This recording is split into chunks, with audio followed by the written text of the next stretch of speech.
তো মোটামুটি এই ভিডিওটা হচ্ছে বাইক কেনার ডে 2 ব্লগ।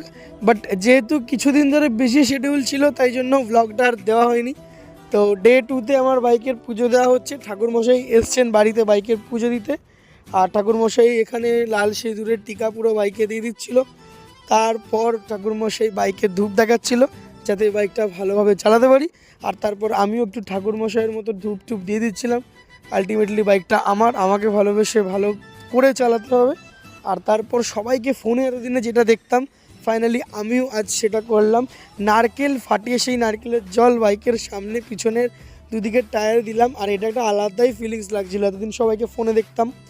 তো তারপর আমার বাইকের কিছু কাজ ছিল যে কারণে শোরুমে আর সার্ভিস সেন্টারে গেছিলাম। আর সেখানে গিয়ে ভাই আমি আবার কিনতে ফেলেছিলাম, কারণ আমার পুরনো সেই লাল পরি যেটাকে এক্সচেঞ্জ করে আমি এই বাইকটা নিয়েছি তার সঙ্গে দেখা হয়ে গেছিলো। তো হলুদ বান্ধবী সেই পুরনো স্মৃতি আবার ফেরাতে সেই বাইকের সঙ্গে কিছু ফটো ভিডিও করছিল। তো যতই নতুন আসুক, ওল্ড ইজ গোল্ড।